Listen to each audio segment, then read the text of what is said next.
GLPS Edathanattukara മൂച്ചിക്കലിൽ വായനാ ദിന മാസാചരണം, വിദ്യാരംഗം സാഹിത്യവേദി, കാവ്യോത്സവം, കഥാരചന, കവിതാരചന, ശില്പശാല, വിവിധ ക്ലബ്ബുകൾ എന്നിവയുടെ ഉദ്ഘാടനം സാഹിത്യകാരി സീനത്ത് അലി ഉദ്ഘാടനം ചെയ്തു. ചടങ്ങിൽ അവരെ പൊന്നാട അണിയിച്ച് ആദരിച്ചു.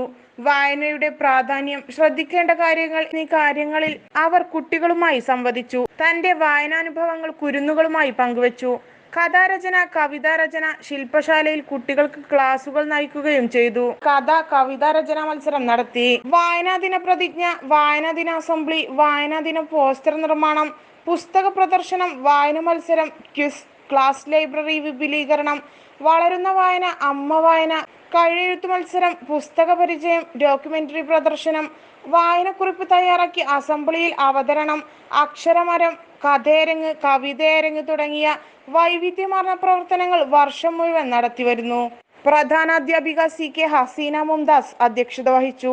N Ali Akbar, K Ramadevi, P Jisha എന്നിവർ പ്രസംഗിച്ചു. CP Waheeda, Vidyarangam convener A Nusaiba, Raheena, E Priyanka, P Priya, CP Mufeeda, K Sheeba എന്നിവർ നേതൃത്വം നൽകി.